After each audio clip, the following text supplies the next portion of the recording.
ओम जयंती मंगलाकाली भद्रकाली कपालिनी दुर्गा क्षमा शिवा धात्री स्वाहा सुधा नुस्तुते सर्वमंगल मांगले शिवे सर्वार्थ साधिके शरणाय त्र्यंबके गौरी नारायणी नमस्तुते। माँ दुर्गा की आप सब पर मुझ पर असीम कृपा बनी रहे।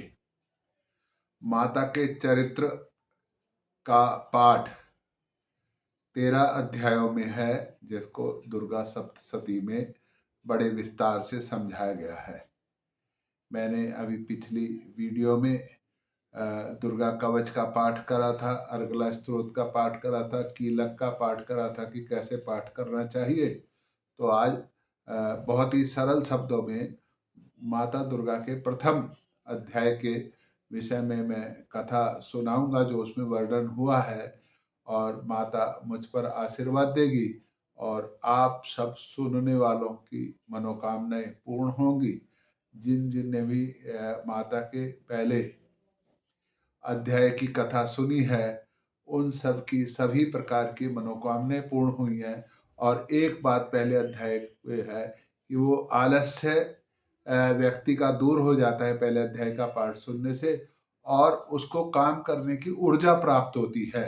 जो कहते हैं कि हमारे को काम में मन नहीं लगता, तो वो अगर पहले अध्याय का पाठ सुनेंगे, पढ़ेंगे, तो वो अच्छा रहेगा।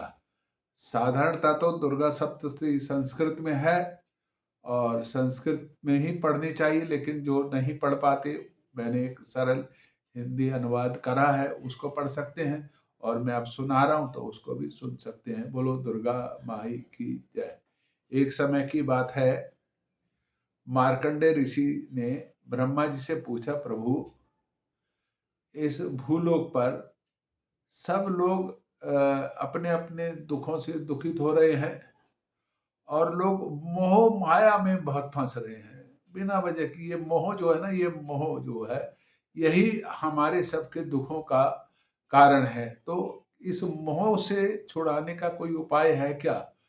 कोई ऐसा साधन है जो आसानी से हम इस मोह से छूट जाएं और हमारे को जो भय रहता है भूत को देख कर, उस भय से हमारा निवारण हो जाए? कोई ऐसा प्रसंग, कोई ऐसा कथा, कोई ऐसा उपाय बताएं ताकि जो जो कलयुग में लोग हैं, इनका निवारण हो सके। तो ब्रह्मा जी ने कहा, तुमने बहुत अच्छी बात पूछी है, तो मैं तुमको सुनाता हूँ कि एक समय राजा सुरथ थे। राजा सूरत थे, तो राजा सूरत जो थे वो बहुत बहादुर थे। तो एक बार उनके राज्य पर कोलवंशी ने आक्रमण करा। राजा की सेना भी थी, लेकिन युद्ध में उसके उनकी कमजोरी कारण से ज़्यादा दिन युद्ध चल नहीं सका और राजा युद्ध को हार गए। और जब हारे तो वो अपने नगर में आ गए। नगर में आए तो वहाँ के जो मंत्री और सेनापति थे, उन्होंने राजा का जो सारा राज्य और धन लक्ष्मी सब कुछ उनका छीन लिया। तो राजा बहुत उदास हो गए और घोड़े पर बैठकर जंगल की तरफ को चले गए। जंगल में आकर के विचरते रहे, घूमते रहे इधर उधर, और वहीं पर मेघा ऋषि का एक आश्रम था। उस आश्रम के पास आकर के बैठ गए और सोचने लगे कि भाई, मेरा जो राज्य है और मेरे जो स्त्री पुत्र हैं, बताओ, मैंने इनका इतनी अच्छे से पालन करा और इन्होंने भी मेरे बुरे वक्त पर साथ नहीं दिया। इसी बात को सोच करके वो चिंता करते रहते थे और मेघा ऋषि का आश्रम में अपना समय व्यतीत कर रहे थे। उन्हीं दिनों में एक समाधि नाम का वैश्य आया। उसके साथ भी क्या था कि व्यापार का जितना भी उसका धन था, वो रिश्तेदारों ने, बेटों ने, सब ने चालबाजी करके उससे छीन लिया। तो वो भी बहुत दुखी होकर के घर बार छोड़ के जंगल में आ गया, वनों में भटकता रहा। तो एक दिन राजा सूरत को मिला। उन्होंने पूछा, क्या बात है, बहुत दुखी नजर आ रहे हो? उसने कहा, क्या बताऊं, मेरे परिवारजनों ने मेरे से मेरा धन लूट लिया, मेरा सुख लूट लिया, लेकिन फिर भी मेरे को ये एक चिंता लगी रहती है कि पता नहीं वो ठीक होंगे या नहीं होंगे, मेरी पत्नी खुश होगी, मेरे बच्चे खुश होंगे या नहीं होंगे। हर वक्त मेरे साथ इतने उन्होंने चालबाजी धोखाधड़ी करी, लेकिन फिर भी मैं उनके बारे में ही दुखी रहता हूँ। राजा बोला, वही मेरे साथ भी है कि मैं भी यही सोचते रहता हूँ, पता नहीं मेरे राज्य में प्रजा कैसी होगी, मेरे हाथी, मेरे घोड़े, मेरे सैनिक, मेरा परिवार किस प्रकार से, जबकि उन्हीं लोगों ने मेरे को धोखा दिया, फिर भी मैं उनके सुख चैन के बारे में चिंता करता रहता हूँ। तो हम एक अजीब सी मोह में हम दोनों बंधे हुए हैं। तो एक दिन मौका निकाल कर उन्होंने मेघा ऋषि से पूछा, प्रभु हम दोनों ही मोह में बंधे हैं, और जिन्होंने हमारे को धोखा दिया, जिन्होंने हमको बेघर करा है, और उन्हीं के विषय में सारा दिन चिंतन मनन करते रहते हैं। तो आपके पास कोई इसकी कोई कथा हो, कोई उपाय हो, ताकि हम इस मोह माया से छूट जाएं? तो अगर कोई ऐसा साधन हो तो आप हमें बताइए, हम बहुत दुखी हैं।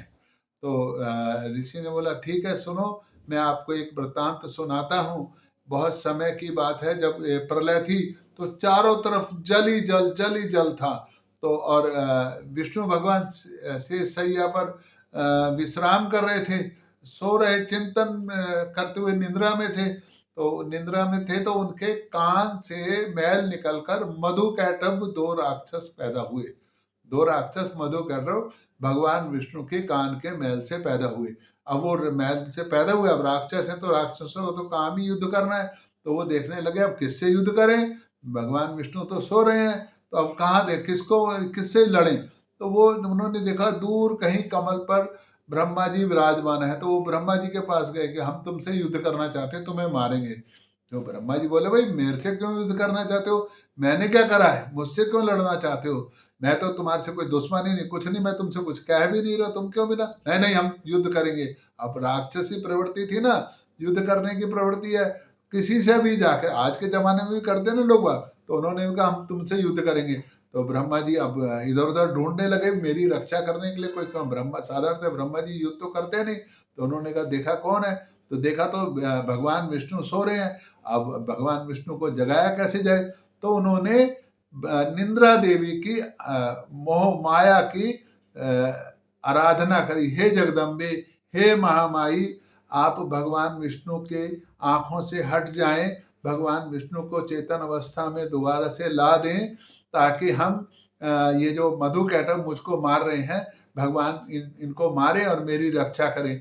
बार बार अनुनय विनय निंद्रा देवी से करने लगे, आलस्य की देवी से, हे माता भगवान विष्णु की आंखों से आप हट जाइए, हे जगदम्बे, हे महामाया, हे मोह को हरने वाली देवी, हे महाता, आपकी जय हो, मैं आपकी शरण में हूँ, शरणागत की रक्षा करो। भगवान विष्णु की आंखों से आप हट जाएं, इनकी निंद्रा को दूर हो जाए, ये चेतन अवस्था में आ जाए, जाग जाएं और मेरी रक्षा करें। ऐसे बार बार अनुनय विनय करने पर निंद्रा देवी भगवान विष्णु जी की आंखों से निकल हटी। तो प्रभु चेतन अवस्था में, उन्होंने देखा क्या कौन है, तो ब्रह्मा जी ने कहा, प्रभु ये जो मधुकैटभ आपके कान के मैल से उत्पन्न हुए हैं, मुझको मारने के लिए ये तैयार हैं। तो भगवान विष्णु ने कहा, अरे ब्रह्मा जी से क्यों लड़ो, मुझसे लड़ो। तो भगवान विष्णु से लड़ने लगे। अब 5000 वर्षों तक लगातार युद्ध चला। अब वो बड़े खुश हुए, क्योंकि राक्षसी प्रवृत्ति युद्ध करने को मिल रहा है, तो बहुत खुश हुए। उन्होंने कहा आज युद्ध करने का मजा आ रहा है। तो उन्होंने ऐसे ही जब इतने हो गए, तो माया ने उन पर भी अपना असर करा और उनको उन्माद में डाल दिया, और इतने उन्माद में खुश हो गए कि उन्होंने भगवान विष्णु से कह डाला कि मांगो क्या वर मांगते हो। अब भगवान विष्णु तो इसी फिराक में थे कि भाई 5000 वर्ष युद्ध हो गए, तो ये कुछ किसी तरीके से कुछ कहें, कुछ ऐसा हो। तो उन्होंने कहा मांगो क्या वर मांगते हो। तो भगवान विष्णु ने कहा कि मैं मांगता हूं कि तुम दोनों की मृत्यु मेरे हाथों से हो। तो उन्होंने कहा ये तो हम वर दे के हो गया। तो उन्होंने कहा चारों तरफ देखा तो चारों तरफ जल ही जलता। तो उन्होंने कहा ऐसा है कि जहां पर जल नहीं है, जहां पानी नहीं है, आप वहां हमें मार सकते हो। तो भगवान विष्णु ने तुरंत दोनों को मधुकैटभ को अपनी जंघा पर लिटाया, अपना विशाल रूप धारण करा, जंघा पर लिटाकर सुदर्शन चक्र से उनका वध कर दिया, और इस तरह ब्रह्मा जी का जो एक संकट आया हुआ था उसको खत्म कर दिया। तो ब्रह्मा जी ने जो दुर्गा सप्तशी के पहले अध्याय में निंद्रा देवी, आलस्य की देवी की आराधना करी। सबसे पहली आराधना जो थी निंद्रा देवी की है। सबसे पहले हमको क्या करना है, अपना आलस्य भगाना है, अपना आलस्य दूर करना है। जो अपना आलस्य, आलस्य क्या है कि मैं ये काम कल कर लूंगा, परसों कर लूंगा, अभी नहीं करूंगा, या हम सोते रहते हैं 6 घंटे या 8 घंटे सोना चाहिए, हम लगातार सोते रहते हैं। तो अपने को आलस्य को दूर करके हर वक्त नींद के आगोश में, निद्रा देवी के आगोश में नहीं रहना है।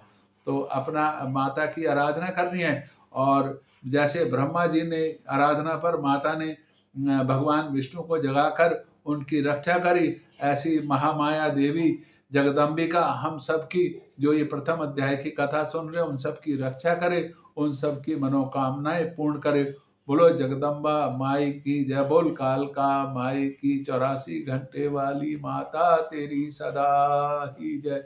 ओम जयंती मंगला काली भद्र काली कपालिनी दुर्गा क्षमा शिवा धात्री स्वाहा सुधा नमस्तुते सर्व मंगल मांगले शिवे सर्वार्थ साधिके शरणाय त्र्यंबके गौरी नारायणी नमस्तुते महालक्ष्मी नमस्तुभ्यं सुरेश्वरी हरिप्रिय नमस्तुभ्यं नमस्ते।